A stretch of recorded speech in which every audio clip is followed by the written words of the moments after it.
Welcome back, nerds! With the Fantastic Four hitting streaming in just a few days, I thought it would be fun to visit some of the team's lesser-known villains that still gave Marvel's first family a run for their money. 10.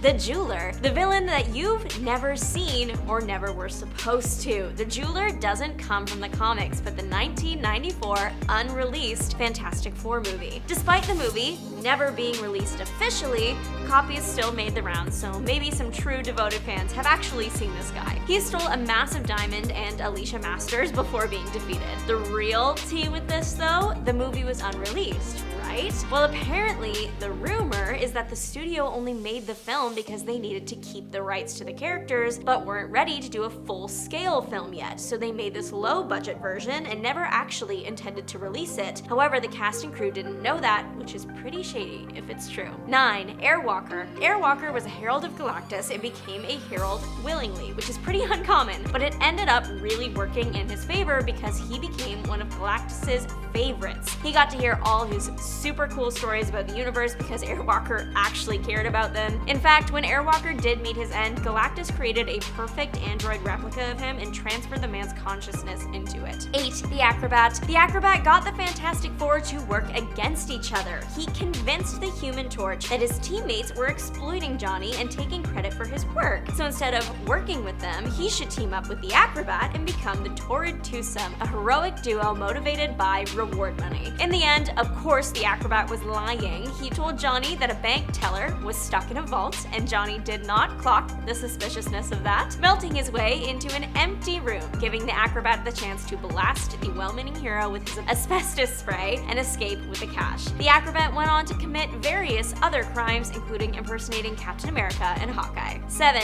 Jihad. This villain has appeared once, sent the team on a quest to find magical items for him, has goals to conquer all dimensions, and we will never see that come to pass, and not for the reason you think. See, most villains are defeated by the superheroes. Jihad was affected by real-world events. The villain's goals put a bad taste in people's mouths after the events of September in 2001, so it's really unlikely we're ever gonna see him again. 6. Hyperstorm. He was a big deal, but then just kind of disappeared. He's incredibly powerful because he is the son of Franklin Richards and Rachel Summers. He can do like every superpower ever created. I mean, not really, but it certainly feels that way. He frequently jumps through space and time, which is how he fought the Fantastic Four, and to top it all off, he also happens to have gotten the intelligence of his grandpa Reed. 5.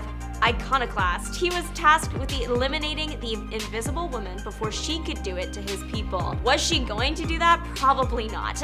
Iconoclast has access to advanced cloaking tech, rendering him invisible and intangible to anyone who wasn't the Invisible Woman, essentially. Or well, no one can know an invisible person quite like an invisible person. He was only defeated when his suit was disabled by water and exploded. 4. Occulus the Unforgiving. I mean, with a name like that. He earned the title by becoming the most powerful being in his realm and forcibly taking control. Occulus drew power from the gem in his right eye. He was ruthless and didn't even spare his own family, leading to them assisting the Fantastic Four in finding a way to defeat the man. In the end, he wasn't actually defeated, just launched into space, so he could come back, it's just gonna take a while. 3.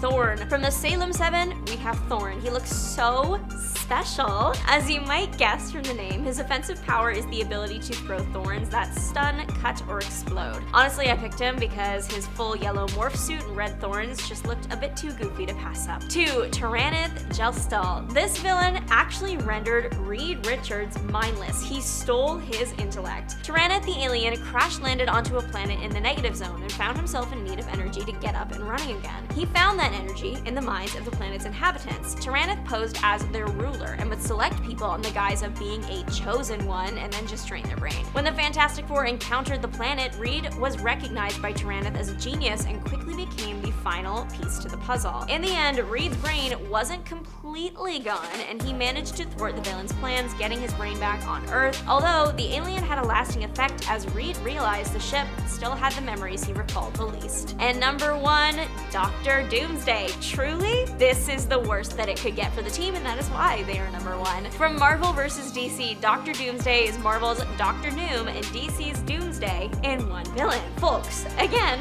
it can't get worse than that. All of their powers and intelligence mashed up into one champion of destruction. It's a miracle anyone even made it out alive. But what do you think? Let us know in the comment section down below who your favorite Fantastic Four villain is. Thanks so much for watching. Don't forget to like and subscribe. Bye, nerds!